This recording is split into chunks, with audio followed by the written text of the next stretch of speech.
Hello friends, good morning. માં ખોડિયાર એજ્યુકેશનમાં આપનું સ્વાગત છે. તો ફ્રેન્ડ્સ, આજથી આપણે ચાલુ કરીએ છીએ ટીવાય બીકોમ સેમિસ્ટર 6.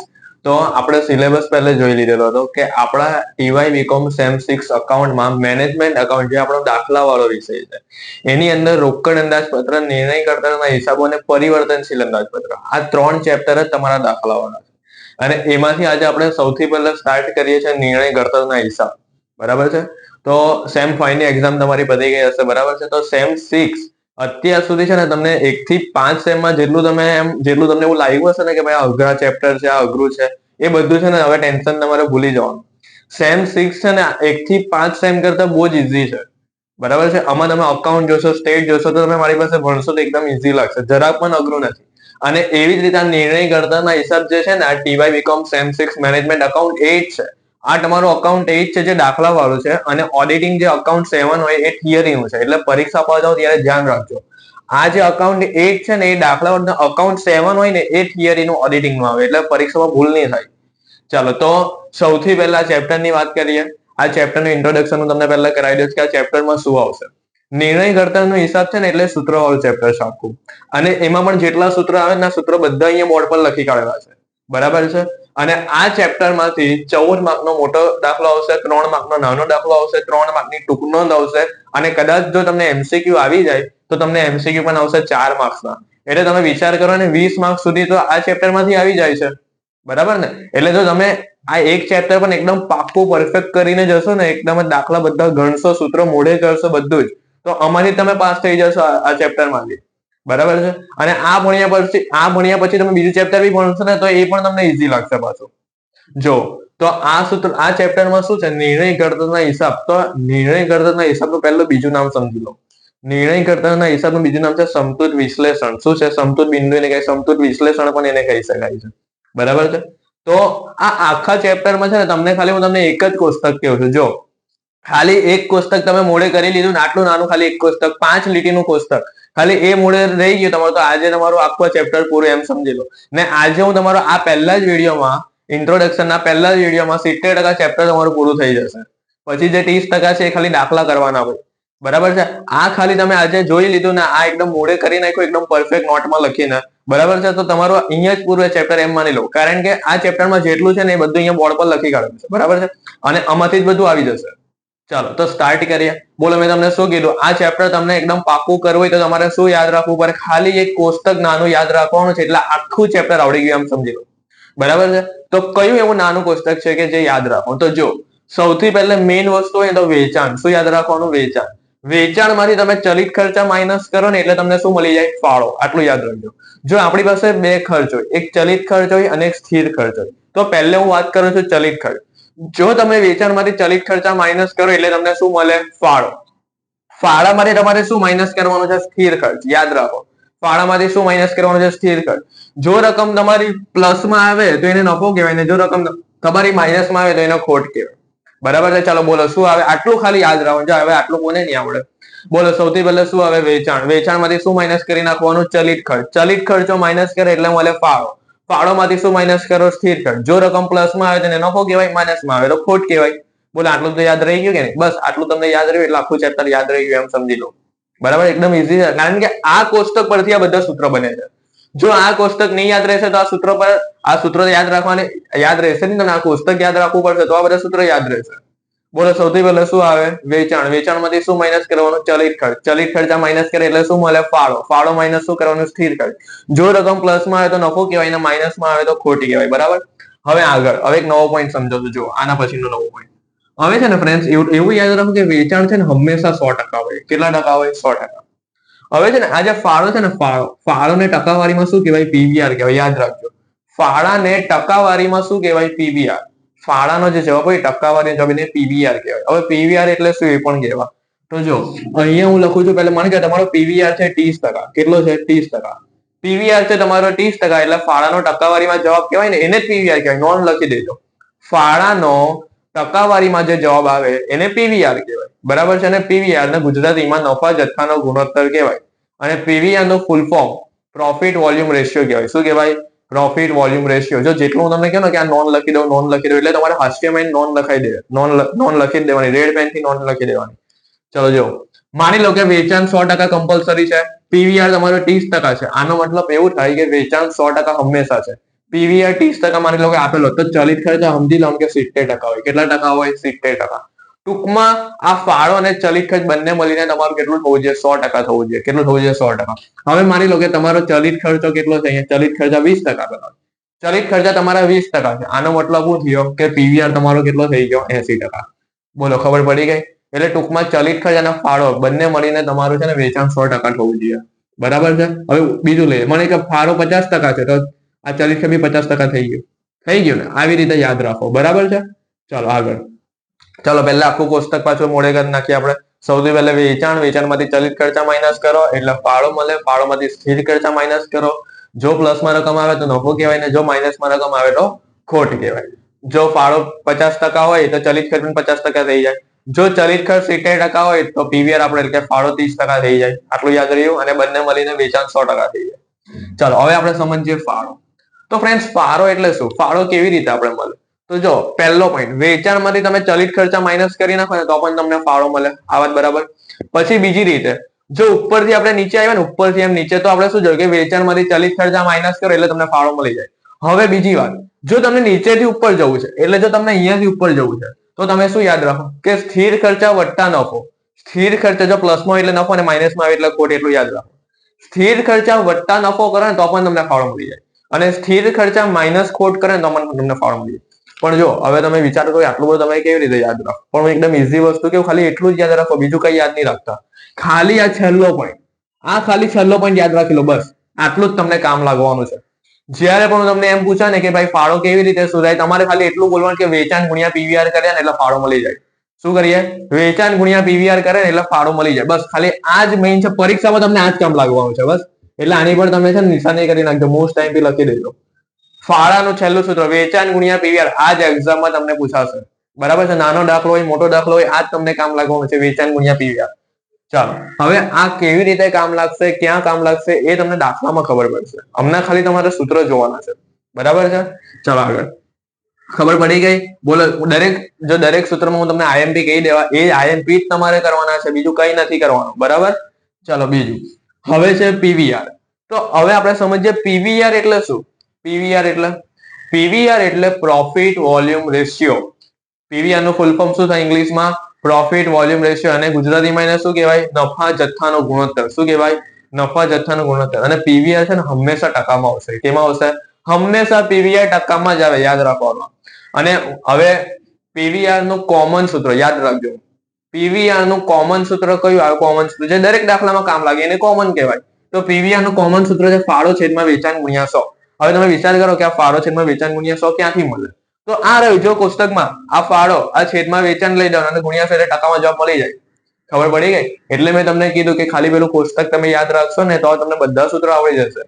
ચલો પીવીઆર નું સૂત્ર શું બની ગયું? ફાળો છેદમાં વેચાણ ગુણ્યા 100. આ કોમન સૂત્ર એનું યાદ રાખો. હવે હું જયારે દાખલા કરાવવા ત્યારે હું તમને પૂછા, ચલો ભાઈ પીવીઆર નું કોમન સૂત્ર બોલો, ત્યારે તમારે શું બોલી દેવાનું કે ભાઈ ફાળો છેદમાં વેચાણ ગુણ્યા 100. હવે છે ને એકદમ નવો પોઈન્ટ જોવાનો છે, એટલે હવે ધ્યાનથી જોજો, નોંધ લખી દેજો. જ્યારે દાખલામાં ડબલ માહિતી આપી હોય, ડબલ માહિતી આપી હોય, હવે ડબલ માહિતી એટલે શું? તમને પ્રશ્ન થાય ને કે સર ડબલ માહિતી એટલે શું થાય? તો ડબલ માહિતી એટલે શું થાય કે જ્યારે તમારા દાખલામાં માહિતી બે અલગ અલગ વર્ષની આપેલી હોય, દાખલા તરીકે 2010 2011, જ્યારે માહિતી તમારા દાખલામાં ડબલ મહિના એટલે કે માનો કે જાન્યુઆરી ફેબ્રુઆરી, ડબલ દિવસ સોમવાર મંગળવાર, ડબલ અઠવાડિયા, એ રીતે ડબલ વેચાણના એકમ બધું ડબલ આપેલું હોય, તમને ખબર જ પડી જશે કે આ ડબલ માહિતી વાળો દાખલો આવેલો છે. જો જ્યારે દાખલામાં ડબલ માહિતી આપી હોય ત્યારે, એટલે કે 2 વર્ષ 2 મહિના 2 દિવસ 2 અઠવાડિયા 2 વેચાણના એકમો આપ્યા હોય, ત્યારે છે ને તમારે પીવીઆર નું સૂત્ર આ નથી લખવાનું. જો મારા શબ્દ ધ્યાનથી સાંભળજો. જ્યારે તમારા દાખલામાં ડબલ માહિતી વાળા દાખલા તમને એક્ઝામમાં પૂછાય, ને પૂછાય છે 2 થી 3 માર્કમાં પણ પૂછાય છે, જ્યારે ડબલ માહિતી વાળા દાખલા તમારી એક્ઝામમાં પૂછાય ત્યારે તમને પીવીઆર ની જગ્યા પર એનું સૂત્ર નથી માનવાનું, પણ એની જગ્યા પર તમારે શું લખવાનું? જો ત્યારે પીવીઆર નું સૂત્ર નીચે મુજબનો ઉપયોગ કરવો. જો પીવીઆર નું સૂત્ર તમારું લાગી જાય નફામાં ફેરફાર છેદમાં વેચાણમાં ફેરફાર ગુણ્યા 100. આ સૂત્રનો પીવીઆર નો ઉપયોગ નથી કરવાનો. ફાળાના છેદમાં વેચાણ ગુણ્યા 100, ત્યારે તમારું પીવીઆર નું સૂત્ર કયું બની જાય? નફામાં ફેરફાર છેદમાં વેચાણમાં ફેરફાર ગુણ્યા 100. બરાબર છે. હવે નફામાં ફેરફાર અને વેચાણમાં ફેરફાર એટલે શું? તો એટલું યાદ રાખો, ચાલુ માહિતી માઇનસ ગઈ માહિતી, ખાલી ડિફરન્સ જ લખવાનો છે. ચાલુ માહિતી માની કે 2011 ની ચાલુ માહિતી 5 લાખ છે, 2010 ની ચાલુ ગઈ માહિતી માની કે 3 લાખ છે, તો 5 લાખ માંથી 3 લાખ માઇનસ કરીને 2 લાખ, એવી રીતે ખાલી ડિફરન્સ લખવાનો છે. ચાલુ માહિતી માઇનસ ગઈ માહિતી, અહીંયા ઉપર નફામાં ફેરફાર, નફાનો ડિફરન્સ લખવાનો, નીચે વેચાણનો ડિફરન્સ લખવાનો, ગુણ્યા 100 કરી નાખો એટલે ટકામાં જવાબ મળી જાય. ટૂંકમાં એટલું યાદ રાખો કે જ્યારે ડબલ માહિતી વાળો દાખલો આવે ત્યારે તમારે છે ને આ સૂત્ર પીવીઆર નું મૂકવાનું છે, આ સૂત્ર મૂકવાનું નથી. બરાબર છે. ચલો હવે આપણે પીવીઆર નો ટોપિક અહીંયા પૂરો થાય છે. આપણે હમણાં 3 ટોપિક જોયા, એક કોષ્ટક સમજ્યા, બીજો ફાળાનો ટોપિક જોયો, ત્રીજો પીવીઆર નો જોયો, અને પીવીઆર માં ડબલ માહિતી આવે ત્યારે શું કરવાનું એ ટોપિક જોયો. હવે મોસ્ટ ઇમ્પોર્ટન્ટ આપણે જોવાનું છે સમતુત બિંદુ અને સલામતી ગાળો. તો પહેલા આપણે સમજી લઈએ સમતુત બિંદુ. હવે છે ને સમતુત બિંદુને છે ને પરીક્ષામાં આ લોકો શું કરે ખબર? સમતુત બિંદુ પાછું એમ નહીં લખે ગુજરાતીમાં કે સમતુત બિંદુ, એ લોકો છે ને તમને ઇંગ્લિશમાં આપે, અમુક વખત ઇંગ્લિશમાં પણ આપી દે. સમતુત બિંદુને ઇંગ્લિશમાં કહેવાય બ્રેક ઇવન પોઈન્ટ. શું કહેવાય? Break even point, BEP, break even point. બરાબર છે, એને સમતુત બિંદુ કહેવાય. ચાલો, સમતુત બિંદુ એની વ્યાખ્યા સમજાવવી જરૂરી છે, અને વ્યાખ્યા કેમ સમજાવશું ને એક્ઝામમાં એનું શું કામ લાગશે એ પણ તમને કહેવા. સમતુત બિંદુની વ્યાખ્યા શું આવે પહેલા તમને ખબર છે? આપણે ખબર ઇકોનોમિક્સમાં પહેલા 11-12 ધોરણમાં કે પહેલા આપણે પેલા સમતુત બિંદુના દાખલા આવતા હતા, આલેખ આવતા હતા ઇકોનોમિક્સમાં, સમતુત વિશ્લેષણ, સમતુત બિંદુના દાખલા. તો એના જેવો જ એક ટોપિક છે. સમતુત બિંદુ એટલે શું કહે કે ન નફો કે ન ખોટ. શું યાદ રાખવાનું છે સમતુત બિંદુમાં? ન નફો થાય કે ન ખોટ થાય. એટલે આપણો જે ખર્ચ હોય ને એ ખર્ચ ખાલી કવર થઈ જાય, ખર્ચ આપણો આવરી લે, તો એને કહેવાય સમતુત બિંદુ. પણ એ ખર્ચ કયો પાછો? તો એ ખર્ચને કયા નામથી ઓળખાય? સ્થિર ખર્ચ. ટૂંકમાં તમારે એટલું યાદ રાખવાનું કે સમતુત બિંદુમાં કઈ મેઇન વસ્તુ હોય ને, સમતુત બિંદુમાં મેઇન વસ્તુ તો એ સ્થિર ખર્ચ છે. શું છે? સ્થિર ખર્ચ. કે જેમાં સ્થિર ખર્ચ આવરી લેવામાં આવે છે, એટલે કે ની નફો થાય ની ખોટ થાય, તો એને કહેવાય સમતુત બિંદુ. એક્ઝામ્પલ દ્વારા હું તમને કહું ને, તો માની લો કે આ પેન છે, આ પેન મેં બનાવીને મને 15 રૂપિયામાં મેં પેન બનાવેલી છે. હવે જયારે હું મને માર્કેટમાં વેચવા જવા ને ત્યારે મને આના છે ને નથી 20 રૂપિયા મળતા કે નથી 10 રૂપિયા મળતા. કસ્ટમર છે ને મને આ 15 રૂપિયામાં જ પેન લઈ જવા માંગે છે. આનો મતલબ શું થયો કે આ પેન બનાવવા માટે મેં 15 રૂપિયા તો વાપરા જ છે, પણ કસ્ટમર આને 15 રૂપિયા જ પાછા આપે છે મને. મને નફો થતો નથી, એમાં મને લોસ થતો, ખોટ જતી. એટલે ટૂંકમાં મારો જે આ પેન બનાવવા પાછળનો ખર્ચો હતો એ ખર્ચ મેં આવડી લીધો. 15 રૂપિયાનો ખર્ચ થયેલો જ હતો, ની અંદર મને નફો મળ્યો નહીં, મને કઈ ખોટ થઈ. એને કહેવાય સમતુત બિંદુ. જો એકદમ સીધી ભાષામાં મેં તમને સમજાવ્યું છે કે સમતુત બિંદુ કોને કહેવાય, કે ન નફો કે ન ખોટ, એને કહેવાય સમતુત બિંદુ, કે જેમાં સ્થિર ખર્ચ આવરી લેવામાં આવે છે. જ્યારે તમારા મગજમાં સમતુત બિંદુનો પોઈન્ટ આવે ને એટલે તમારે યાદ રાખો કે એનો કનેક્શન, સમતુત બિંદુનો કનેક્શન સ્થિર ખર્ચ સાથે છે. બરાબર છે? કારણ કે છે ને સમતુત બિંદુના સૂત્રમાં જ સ્થિર ખર્ચ આવે છે. ખબર પડી? અને બીજી એક વસ્તુ, હવે મોસ્ટ ટાઈમ એક વસ્તુ કેવું છે, જો પરીક્ષા હોય ને, પરીક્ષા એમાં એમસીક્યુ પૂછાય કે પછી નાના દાખલા કે મોટા દાખલા એવું કંઈ પણ પૂછાય ને, તો તમને એવું નહીં ડાયરેક્ટ કહી દે હે કે સમતુત બિંદુ શોધો. એ લોકો તમને એવું કહે કે ન નફો થાય ને ન ખોટ થાય ને એવું શોધીને આપો. શું કહે એ લોકો? કે ન નફો થાય કે ન ખોટ થાય, એટલે તમારે સમજી લેવાનું કે તમને સમતુત બિંદુ પૂછેલું છે. બોલો, ખબર પડી? એ લોકો ડાયરેક્ટ એવું નહીં કહે કે સમતુત બિંદુ શોધો, એ લોકો એવું કહે કે ન નફો થાય કે ન ખોટ થાય, તો એટલે તમારે સમજી લો કે સમતુત બિંદુ પૂછો. એ લોકો ઊંધી રીતે તમને પૂછે. બરાબર છે? તો સમતુત બિંદુ, તો સમતુત બિંદુનું સૂત્ર શું આવી જાય?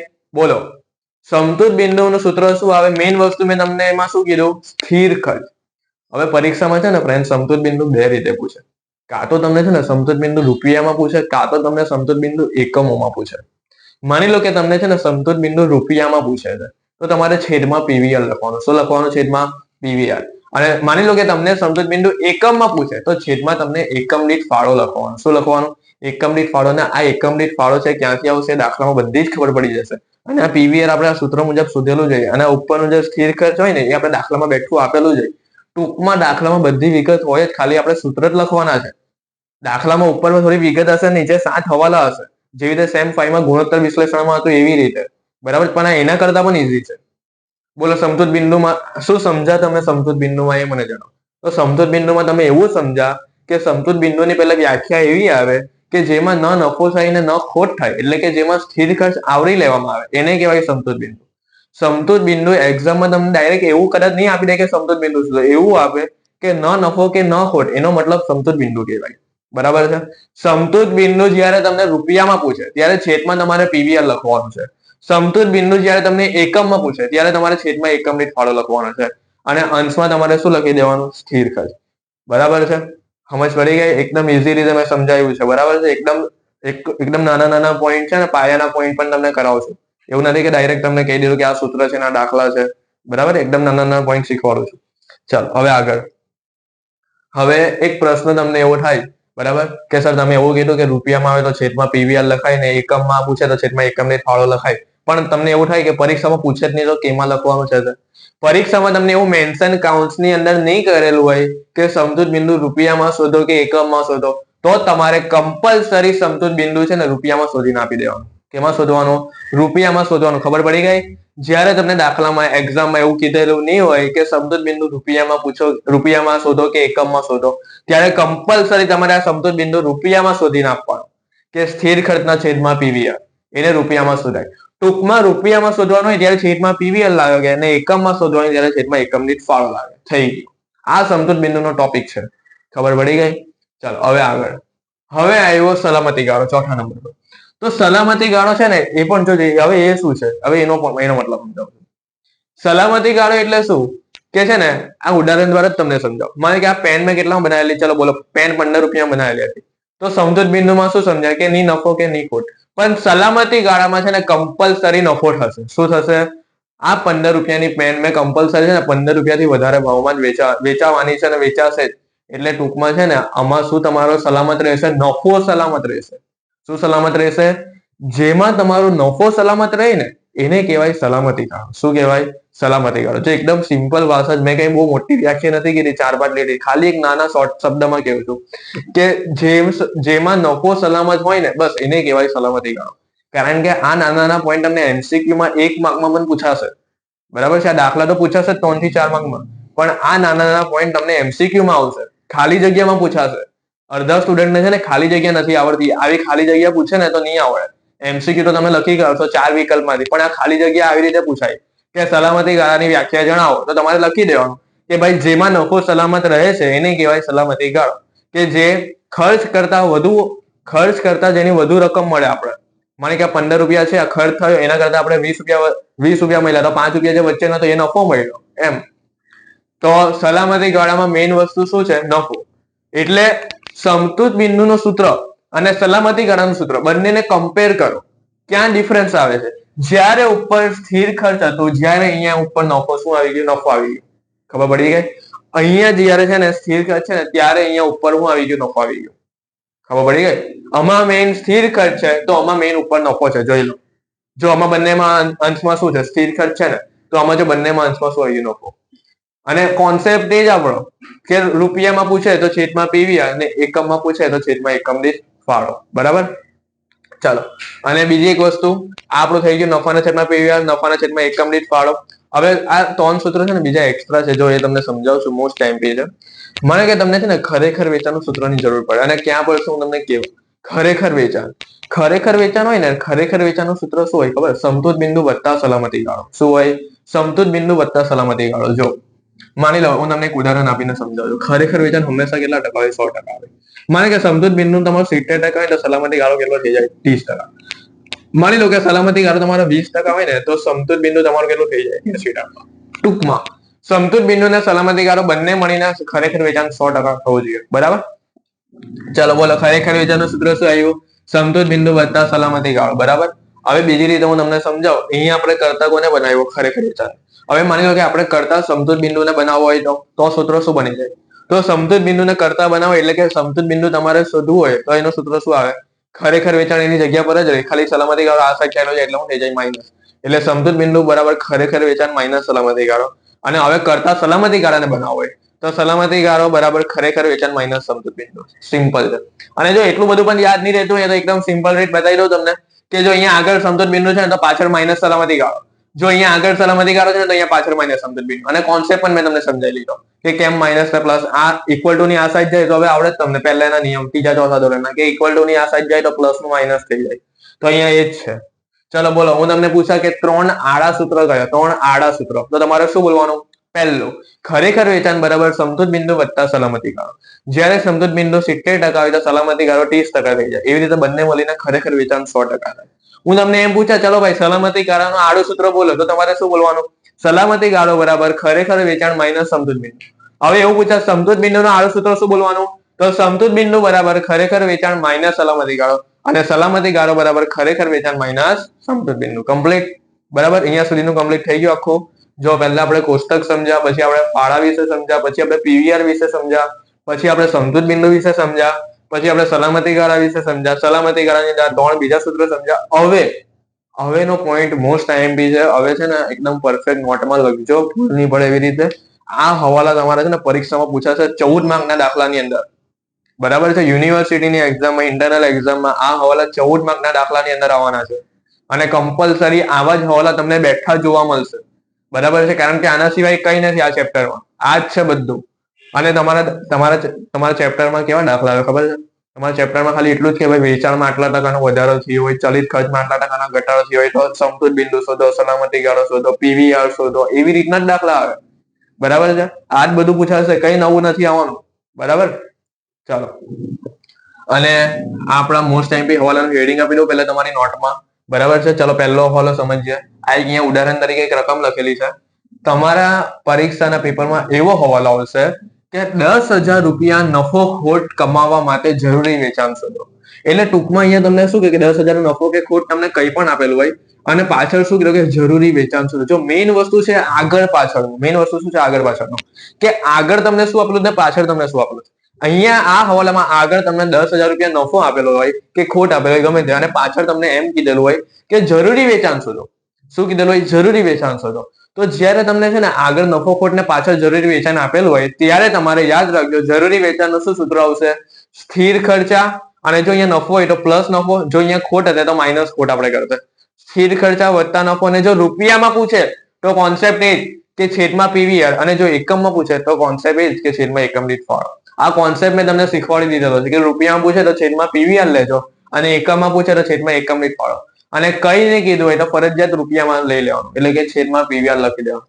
તો બોલો જરૂરી વેચાણનું સૂત્ર શું બની જાય? સ્થિર ખર્ચા વત્તા નફો છેદમાં પીવીઆર રૂપિયામાં.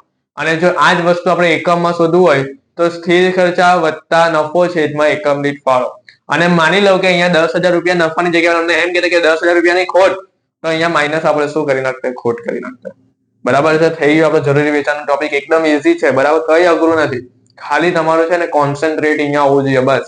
એવું નહીં કે તમે અહીંયા ઘરે છો કે બીજે છો, ઓનલાઈન છો એટલે તમે અહીંયા બરાબર ભણી નહીં શકતા હોય, ઓફલાઈન નથી આવી શકતા, એવું કઈ નથી. બરાબર, તમે એકદમ ધ્યાનથી જોશો ને તમે ઘર બેઠા પણ બરાબર ભણી શકશો. બરાબર, ખાલી તમારું ધ્યાન અહીંયા હોવું જોઈએ. રેગ્યુલર મારા બધા વિડીયો તમારે જોવા પડે તો તમને આવડશે. હવે એક્ઝામના એક દિવસ પહેલા તમે મારા બધા વિડીયો જોવા બેસો તો નહીં મેળ પડશે. એટલે સલંગ જોજો, દરરોજના આપણા જે વિડીયો મુકાય બધા વિડીયો તમારે જોવાના છે તો તમને આવડશે. ચાલો હવે બીજો ટોપિક જોઈએ. હવે આનાથી હવે આપણે ઊંધું વિચારવાનું છે. પહેલા હવાલામાં કેવું હતું ખબર? કે છેલ્લે જરૂરી વેચાણ હતું. જ્યારે આ હવાલામાં કેવું છે કે આગળ તમને વેચાણ આપેલું હોય અને પાછળ તમને નફો ખોટ શોધવાનું હશે. અને આ હવાલામાં કેવું હતું કે આગળ નફો ખોટ આપેલો હતો, બરાબર ને? આ હવાલામાં કેવું છે કે પાછળ નફો ખોટ શોધવાનો છે.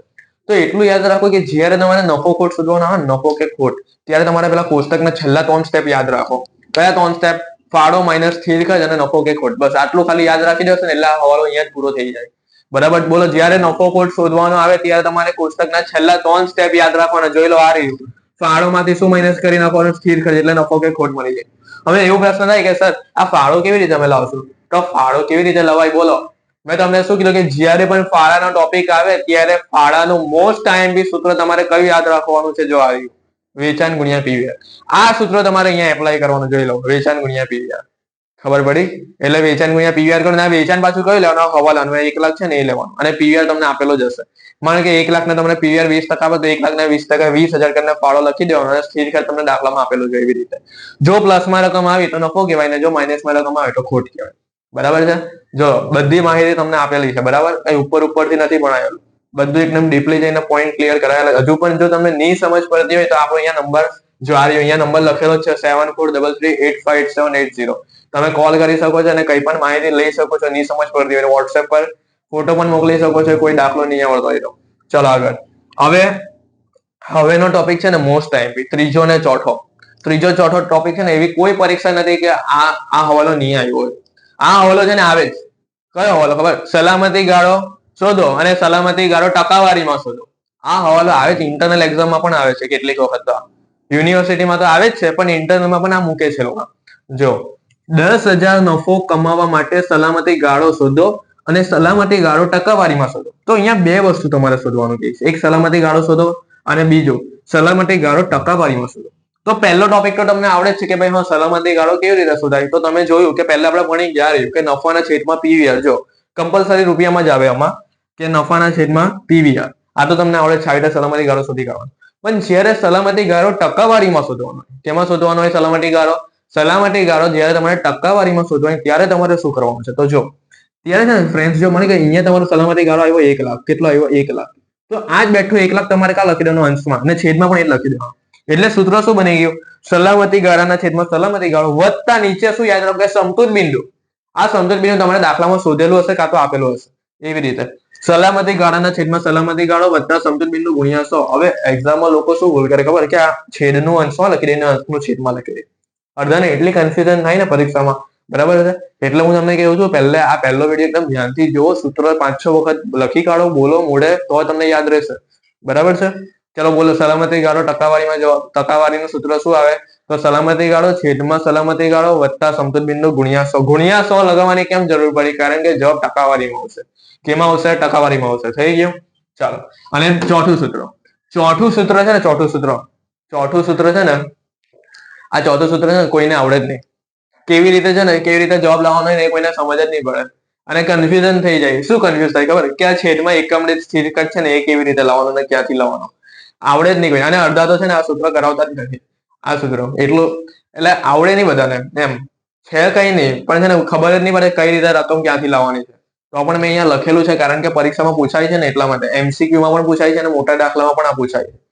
બરાબર છે. ચલો જોઈએ શું નવું છે આની અંદર એ જોઈએ આપણે. જો મોસ્ટ IMP 10 રૂપિયા એકમ દીઠ નફો કમાવા માટે જરૂરી વેચાણ.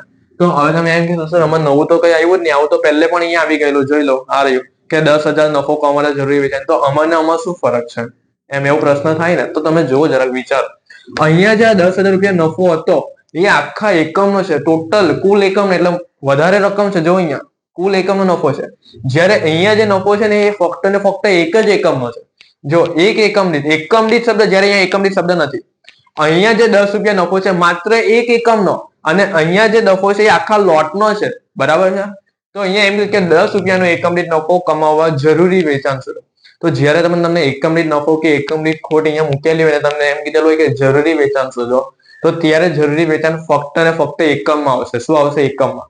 પણ જ્યારે એકમમાં આવે તો તમારે શું યાદ, તમે એવું વિચારશો કે સર શીટમાં એકમ દીઠ ફાળો નહીં લખી દેવાનો, આમાં જે રીતે લખ્યું એવી રીતે? તો ના. તો ત્યારે તમારું સૂત્ર ફક્ત ને ફક્ત એક જ સૂત્ર તમારું મોસ્ટ IMP, સ્થિર ખર્ચના છેદમાં એકમ દીઠ સ્થિર ખર્ચ. શું આવશે? સ્થિર ખર્ચના છેદમાં એકમ દીઠ સ્થિર ખર્ચ. યાદ રાખજો, આ જે અંશનો સ્થિર ખર્ચ છે એ તમારી રકમમાં આપેલો જ હશે, પણ જ્યારે એકમ દીઠ સ્થિર ખર્ચ છે ને એ તમારે શોધવાનું હોય. અને જો આ લેક્ચરની અંદર, આ પહેલા લેક્ચરની અંદર હું તમને એવું શીખવાડી દઉં છું કે આ છેદનું કેવી રીતે આવે. બરાબર છે. ચાલો જો 5 મિનિટમાં હું તમને શીખવાડી દેવા. બાકી આ છે ને એમ કોઈને આવડે નહીં, તમને શીખવાડી દઉં છું. જો માની લો કે એક ઉદાહરણ લઈ લઈએ. માનો કે વેચાણ કિંમત તમને આપેલી છે. શું આપેલી છે? વેચાણ. માનો કે વેચાણ કિંમત તમને 50 રૂપિયા આપેલી છે. બરાબર છે. પછી તમને આવ્યો હવાલો કે એકમ દીઠ રૂપિયા 10 નો નફો કમાવા માટે જરૂરી વેચાણ શોધો. બરાબર, આવો તમને હવાલો આપેલો છે. અને અહીંયા બીજી એક વસ્તુ, તમને એકમ દીઠ ચલિત ખર્ચ આપેલા છે. શું આપેલા છે? એકમ દીઠ ચલિત ખર્ચ. માની લો કે એકમ દીઠ ચલિત ખર્ચ તમારે આપેલા છે 30 રૂપિયા. કેટલા આપેલા છે? 30 રૂપિયા. ચાલો, તો હવે આપણે આ છેદમાં જે અને અહીંયા લખી દઈએ આપણે સ્થિર ખર્ચ. શું લખી દઈએ? સ્થિર ખર્ચ. કુલ સ્થિર ખર્ચ. માનો કે કુલ સ્થિર ખર્ચ તમને આપેલો છે 10,000 રૂપિયા. કેટલો આપેલો છે? 10,000 રૂપિયા. બસ આ એકદમ મેં 2 માર્કનો નાનો દાખલો મેં મારી રીતે બનાવી દીધેલો. બરાબર, આ પોઈન્ટ શીખવાડવા માટે. ચાલો, આ 2 માર્કનો દાખલો બનાવ્યો હે તમારા માટે શીખવાડવા માટે. ચલો, તો અહીંયા તમને આ સૂત્ર કેવી રીતે મૂકવાનું, આ સૂત્રમાં આ રકમ કેવી રીતે એપ્લાય કરવાની છે અને શું કરવાનું, તો જો અહીંયા સમજાવી લઉં છું આમાં જ. તો જો આ જરૂરી તમને શું કહે કે 10 રૂપિયાનો એકમ દીઠ નફો કમાવા માટે જરૂરી વેચાણ શોધો. તમે શું કરશો? આ સૂત્ર પહેલા લખશો કે ભાઈ સ્થિર ખર્ચના છેદમાં એકમ દીઠ સ્થિર ખર્ચ. ચલો, તો મેં આ સૂત્ર લખ્યું. આ સ્થિર ખર્ચ અંશમાં છે 10,000, તો અહીંયા આપણે 10,000 લખી દઈએ પહેલા. બરાબર, આ જ બેઠા અહીંયા 10,000 લખવાનું. હવે પ્રશ્ન એ થાય કે સર આ છેદમાં એકમ દીઠ સ્થિર ખર્ચ ક્યાં લખવાના? એ ક્યાંથી લાવવાના? આ તો તમે સ્થિર ખર્ચ અહીંયાથી લખી દીધા 10,000, પણ છેદના એકમ દીઠ સ્થિર ખર્ચ ક્યાંથી લાવવાના? તો અહીંયા તો એક હશે આઈપી ને, તો લાવશું ક્યાંથી? એ તો મેઇન છે. તો જો એના માટે આપણે, મેં તમને સ્ટાર્ટિંગમાં શું શીખવાડ્યું કે એક કોષ્ટક તમે મોડે કરી નાખશો એટલે બધું આવડી જશે. તો બસ અહીંયા એ જ કોષ્ટકનો આપણે ઉપયોગ કરવાનો છે. એકમ દીઠ વેચાણ કિંમત, આ જ કોષ્ટક માઇનસ એકમ દીઠ ચલિત ખર્ચ, એકમ દીઠ લખવાનો આગળ એટલે આપણે શું મળે? એકમ દીઠ ફાળો. એકમ દીઠ ફાળામાંથી શું માઇનસ કરવાનું? એકમ દીઠ સ્થિર ખર્ચ. એટલે આપણે એકમ દીઠ નફો કે ખોટ મળે. બસ આની અંદર કિંમત મૂકવાની છે. આટલું ઈઝી છે. ચાલો એકમ દીઠ વેચાણની કિંમત જો આપણે આ 50 આપેલી છે તો અહીંયા 50. એકમ દીઠ ચલિત ખર્ચ જો અહીંયા 30 આપેલો છે તો અહીંયા 30. 50 માંથી 30 જાય એટલે એકમ દીઠ ફાળો 20 મળી જાય. હવે મેઇન વસ્તુ આપણે શોધવાનું છે આ. શું શોધવાનું? આ અહીંયા છેદમાં લખવાનું છે. બરાબર. હવે તમને હવાલામાં 10 રૂપિયા એકમ દીઠ નફો આપેલો. જો 10 રૂપિયા એકમ દીઠ નફો તો તમારે અહીંયા લખી દેવાનું 10 રૂપિયા એકમ દીઠ નફાના ખાનામાં. હવે તમને એકમ દીઠ સ્થિર ખર્ચ આરામથી મળી જાય. આ 20 માંથી 10 માઇનસ કરી નાખો એટલે એકમ દીઠ સ્થિર ખર્ચ મળી ગયા. આ 10 રૂપિયા તમારે અહીંયા છેદમાં લખવા એટલે 10,000 ભાગ્યા 10 એટલે આનો જવાબ આવે 1000 એકમ. જો થઈ ગયું ને? આ દાખલો કરાવો એટલા માટે આઈએમપી હતો ને એટલા માટે મેં આ વિડીયોમાં કરાવ્યો છે. કારણ કે જો તમે આ વિડીયો આખો જોયો હશે ને અને આ એમસીક્યુ 2 માર્કમાં આવી ગયો હશે ને આ હોલો તમે જોયો હશે તમારા 2 માર્ક આવી જ જશે હમણાં. અને આ દાખલો 60 માર્કમાં પણ પૂછાય છે. 60 માર્કની અંદર આ હવાલો એક આવે છે આટલો ખાલી. એટલા માટે આમાં કરાવ્યો છે. બરાબર છે. ચાલો અને બીજી એક વસ્તુ માને કે અહીંયા એવું કહે કે 10 રૂપિયા એકમ દીઠ ખોટ. શું કે એકમ દીઠ ખોટ? તો અહીંયા આપણે માઇનસ 10 રૂપિયા થઈ જાય. 10 રૂપિયા એકમ દીઠ ખોટ. તો અહીંયા આપણો એકમ દીઠ સ્થિર ખર્ચનો જવાબ શું થઈ જાય ખબર? 30 થઈ જાય. આ 20 બરાબર છે અને અહીંયા માઇનસ 10 છે તો અહીંયા માઇનસ માઇનસ શું થઈ જાય? પ્લસ. એટલે 20 ને 10 આપણે કેટલા કરી નાખ્યા? 30. એટલે 20 માંથી 30 જાય ને તો અહીંયા માઇનસ 10 આવે અને પછી આ 30 આપણે અહીંયા લખવા પડે અને અહીંયા પછી જવાબ બદલાઈ જાય. 10,000 ભાગ્યા 30 થઈ જાય. ખબર પડી? તો આવી રીતે થાય ફ્રેન્ડ્સ. ખબર પડી? આ રીતે થાય છે. બરાબર. તો મેં અહીંયા આખો કોન્સેપ્ટ તમને મેં શીખવાડી દીધેલો છે. સૂત્રથી માનીને દાખલો પણ અહીંયા એક નાનો શીખવાડી દીધો. 2 માર્કનો કયા કયા નિયમ આવે છે એ પણ શીખવાડ્યા. શું આવે તો આ પીવીઆર નું આ સૂત્ર મુકાય. બરાબર. રૂપિયાનું સૂત્ર ક્યારે આવે? એકમનું સૂત્ર ક્યારે આવે? બરાબર છે. સલામતી કારણ ટકાવારીમાં શું આવે? આ 3 સૂત્રનો મેઇન પોઈન્ટ સમજાવી લીધો.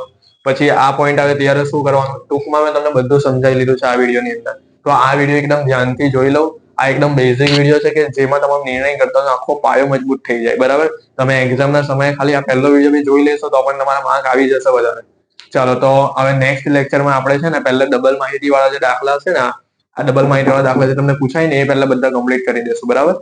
અને બીજા પછી નેક્સ્ટ મોસ્ટ ટાઈમ દાખલા ચાલુ કરશું.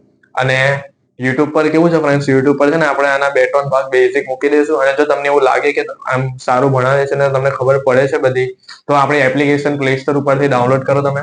માં ખોડિયાર એજ્યુકેશન એપ. ની સમજ પડતી હોય તો આની પર કોલ કરજો ને એની પર તમને આખું કોર્સ મળી જશે. બરાબર. ખૂબ ઓછી ફીસ છે એની. કઈ જાણવું હોય તો આની ઉપર તમે કોલ કરી શકો છો. બરાબર. અને રોકડ અંદાજપત્ર, પરિવર્તનશીલ અંદાજપત્ર એ બધા રેડી જ છે આપણા વિડીયો. બરાબર. ખાલી તમારે જોવાના જ છે. અને આપણા મોડેલ પેપર પણ આપણી એપ્લિકેશનની અંદર જ આવી જશે. એની કોઈ અલગથી ફીસ આપવાની તમારે નથી. બરાબર. પેપર સોલ્યુશન પણ બધું આવી જશે. જો તમે હમણાંથી તૈયારી કરશો ને તો એક્ઝામના સમયે તમારા એટલે એક્ઝામના સમયે તમને એટલું ટેન્શન નહીં રહેશે કે તમને એક્ઝામના આગલા દિવસે બધું લઈને નહીં બેસો. ત્યારે ખાલી તમારે નજર જ કરવાની હોય. અડધા જણ શું કરે એક્ઝામના આગલા દિવસે એવું હોય કે મોબાઈલમાં જ બધા વિડીયો છે ને યુટ્યુબ પરથી કે એપ્લિકેશન પરથી જોવાના છે ને તો છેલ્લે દિવસે બધા જોઈ લેશે એમ. પણ એવું નહીં હોય. તમે પહેલે દિવસથી સ્ટાર્ટિંગ કરશો ને તો તમને છેલ્લે તો ટેન્શન નહીં આવશે. તમે વધારે તૈયારી કરી શકશો. પછી પેપર સોલ્યુશન પણ તમે કરી શકો. હવે બધા વિડીયો જોવાનું તમારે બાકી તમે ખાલી છેલ્લે પરીક્ષાઓ પછી છે ને આ સૂત્રના જ વિડીયો જોઈને જશો એવું કરશો. એટલે પહેલેથી જોવાનું રાખો. બધા વિડીયો નોટમાં ગણો. ખાલી જોયા નહીં કરતા નોટમાં પણ ગણજો. આપણે એક ઓનલાઈન એક નોટ બનાવી દઉં. બરાબર. માં ખોડિયાર એજ્યુકેશન એક આખી એક એવી નોટ બનાવી દો એની અંદર તમે બધું લખો તો તમને આવડશે. બરાબર. અને ઓફલાઈન ક્લાસ લેવા હોય તો પણ તમે આવી શકો છો. આપણા ક્લાસ ચાલુ જ છે. એડ્રેસ અહીંયા સુરતમાં જ છે. આપણે આ નંબર પર ફોન કરજો બધી માહિતી મળી જશે. અને ઓનલાઈન જોઈન થવું હોય તો પણ કોલ કરજો. બરાબર. તમારો આભાર.